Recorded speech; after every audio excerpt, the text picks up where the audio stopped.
ورزش باید کرد. آقا روز نیم ساعت ورزش بکن، غذای بد نخور خواهر من، نرو توی مهمونی ها، نذار هر هفته قیافه تو رو ببینن. ماهی یه بار بدی میشه 12 بار در سال، بس دیگه موقع چی باید بکنیم؟ انسان های دیگر تو بیشتر از 12 بار در سال برای چی باید ببینی اصلا؟ زیاد که ببینی ارزش و ولیو میره.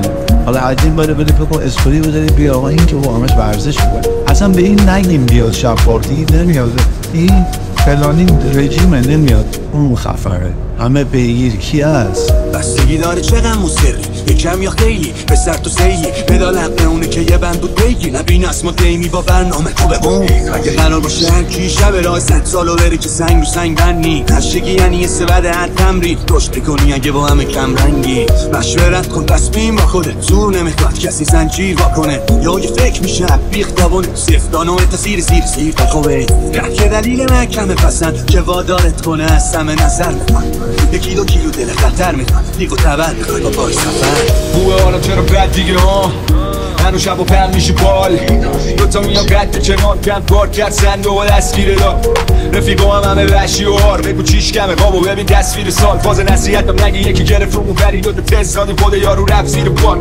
نه دیگه به من امیدی نی من بعدم دنیامو میبینم تو جلو بینی تو هر بار خواستم تو اوج برم پروازی رخ بدم کندم برامو یه مش مف چینی ببین اصلا فاز نال بالنی بیا بالا تر زندگی که جاودانه نی همین آرام کرده یعنی جوری بارم آورد که میتونم درارم بذارم اینو لای پاشین حفظ بسته چرت مسته ده آرمان و ارس برای چرک دست بد اینو گذر زمان و سمیه و تو وقتی اون چهرت و کرچی کسته توف تو این جماعت و شهر تنگ شده دلم برای سلامت جفت تو دیده که تو منم شماعت شهر ساختم من یادم در حالت جنگ این ور و هوا پس بد چون جنگ در ور و در من. اعتماد کردن یعنی رها کردن برادر بود. من اعتماد دارم که چه از این طریق چه از هر طریق دیگه من میرسم به اون رویاهایی که دارم. عجله برای چی؟ آدمای سینه سوخته مغز بازی دارم، دید وسیعی دارم، صبر کم. برای هر پرواز شما باید صبر داشته باشی برادر. در کنار صبر باید بهشم فکر بکنید. راز باش ولی فاش نشدنی، تو قفس باش ولی رام نشدنی، پاک باش حتی اگه دوست داری عکس همه باش ولی قاب نشدنی. مثل آدمای بد خوب حرف نزن، واسه هر مزخرفی الکی کف نزن. خوشحال باش واسه چیزایی که داری، نترس ترس کار آدمای عاقل نه من. قافیه ها رو بذار کنار و اصل مطلب رو بچسب. عادت دارم حرفم رو بگم. ماه باش واسه شبات، راه باش واسه بابات، راننده باش فرمون و دست خودت بگیر و دنده بده به کار.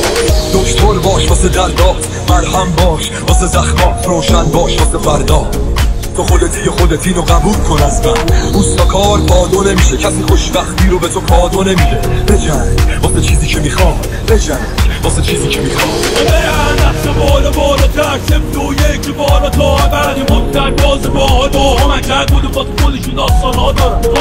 نفس بالا ترسم تو یک بالا تا بعدی مدت باز بالا همه کرد بود واسه خودشون داستانا دارم. مثل دیرید به ما با نام خدا اینم شروع میکنم خدا با هم جمعه شوش خدا بشیم حال خوش دار حالی که میشه دنیا رو خوش دار. ما این مشتر بازیم جون به کف اسرائیل با کیپ با جور پس کمک مال همین حتی با پول کم یکم رفت به ما مزه کن شور نه شما شورش در بردیم و زدیم در اون وریا که به اونا گوش ندیم. حاضرین واسه چارچی سور قابل و بدیم خدا بدن خونه باده و رفی خیابونم توش موندیم واسه چارچی یکی شون اجباره و دیگه جا نیست بعدش مرامه اون یکی هم اینجا جاش نین آخرین یکم اشتیه برگاه ما برن دست بالا ترسم تو یک